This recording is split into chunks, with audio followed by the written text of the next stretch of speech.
sıcağı su tesisatında kaçak var. Kaçağımız tam olarak bu noktada. Şimdi biraz sonra kesip ve göreceğiz.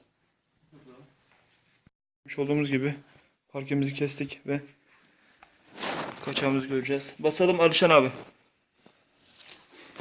Tamam, fazla basmaya gerek yok. Tamam. Tamam.